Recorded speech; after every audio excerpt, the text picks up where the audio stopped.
Hello and welcome to one more episode of the Digital Transformation Show. Mark, one of the reasons why Edith and I do this Digital Transformation Show, it's because we believe that Denmark is pioneering many processes in the world that have to do with digital technologies. Yeah. Why do you think that that's the case, or do you think that that's the case at all? I'm not sure we're the pioneers, but we definitely support it quite well. Just looking at our own story, we started in 2005. And two of the main competitors that we have today on a global level, they started in Denmark as well. Mm-hmm. They've migrated to San Francisco or Boston, each others. So this whole digitizing catalogs industry started in Denmark. That's just one example. Mm-hmm. I think in Denmark there's a lot of focus on innovation. We are taught it in schools in different degrees. It's not necessarily expected, but it's totally okay to be self-employed, to try a project. It's totally okay to fail. If you start up a business and it fails, that's it. Sure, try again. We've got a huge social net, so nobody has to fear all of a sudden being without a place to live or being without food, because even if everything fails, the government will support you while you come up with a new idea that you can now test. So I think there's a lot of support in just trying out things. I also think that we are quite digital already in the whole servicification of things, where you make different classic business model into services. We're so far ahead, meaning that a lot of things today you buy on services. If you need milk, rather than buying milk in a store, you can buy it online, or you can just make a subscription, give me 5 liters of milk delivered at my door every single Monday. And all of a sudden this classic way of shopping has just been made into a service.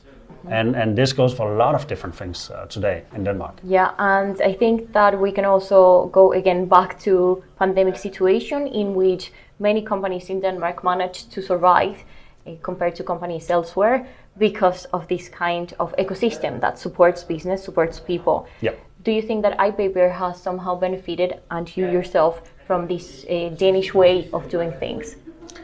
I'm not sure the Danish way has benefited us during the pandemic itself. The Danish way has definitely supported us in the beginning in becoming what we are today. During the pandemic, I think we were in a good place to be able to ride the wave, so to say. We've had a huge intake in leads coming in, and we've been prepared for doing it. But I'm not sure the Danish way has supported us directly in that. It has supported a lot of other different businesses during the pandemic, for sure.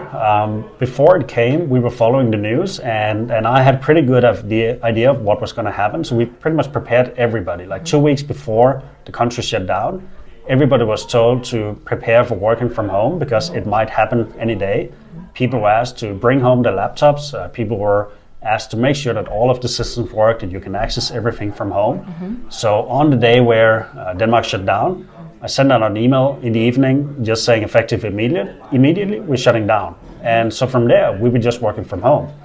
And to be honest, it didn't really change much.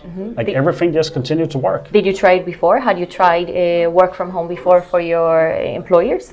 Some had worked from home, but we had a policy where you could agree with your direct manager if you wanted to have a day working from home, but it was definitely the exception rather than the norm. All of a sudden, the norm was to work from home, nobody was at the office. So it completely changed everything. And there's no doubt that during this period, my eyes have kind of opened in how easy it is to support work from home. I do think that you miss something not being at the company, but you definitely gain something as well, if nothing else, than in employee satisfaction. Do you think that other companies, such as yours, might be considering work from home as an option more than they did before?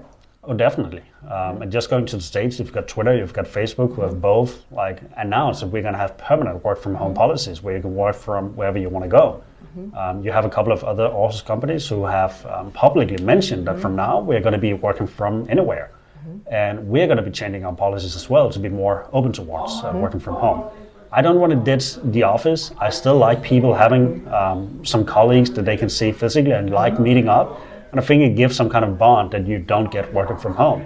But I think there's a mix, a balance you need to strike between the two. And if you can strike that balance, you get the best of both worlds. And considering that you nowadays have customers all over the world, it might be that in the future you will consider people working remotely from a different time zone. I understand that you have time zone complications sometimes when people work from 8 to 4 in a Danish time zone. So do you think that this is something that might eventually happen? Definitely. I mean, just last weekend, I got a call from Singapore at 8 a.m. in the morning, Danish time, but it was pretty much already the evening in Singapore. We've got a huge intake in Latin America from clients, and I mean, when we are ready to go home, they're just getting up. So we have a huge time zone complication. We're already talking about, say, in our customer care department, rather than staying 8 to 4, you might stay like 8 to 2 and then work a couple of hours in the evening. So this means you get more time with your kids, and then when they're put to bed, you can now work from home in the evening. So it's not just a matter of working at the office or working from home, it's also a matter of working at different times around the clock. This makes me think about another Danish characteristic in business, that is work-life balance. As I can see, you are suggesting people working around the clock in different ways and also getting some time with their kids. This is pretty much a Danish mindset or Scandinavian mindset. And a very Scandinavian mindset also has to do with the culture of the company. So how would you describe the culture of IPAPER? I would say that the culture is diverse and supportive. We came from a Danish background, we're all Danish employees, and like a pretty typical Danish culture, which is not bad. It's pretty standard, might say boring. And at some point we got our first international employee, and we just switched our company language to English like that. Like most Danes speak English, so it's not really an issue in switching. And from then on it kind of snowballed. All of a sudden all of our job ads were in English because we didn't really care about what language you spoke, as long as you spoke English. And pretty much, like I think 75 of our applicants all of a sudden were foreigners in Aarhus. And actually that's a topic that I think is pretty funny, in that it seems like love brings foreigners to Denmark. The typical story of those who come to work here are foreigners who have fallen in love with somebody from Denmark and ended up in Aarhus with a Danish boyfriend, girlfriend, partner who has a job, and they're looking for a job. And obviously their chances to get a job in Denmark not speaking Danish is not zero, but it's limited because they can't get jobs that require you to speak Danish. We really don't care what language you speak, as long as you speak English.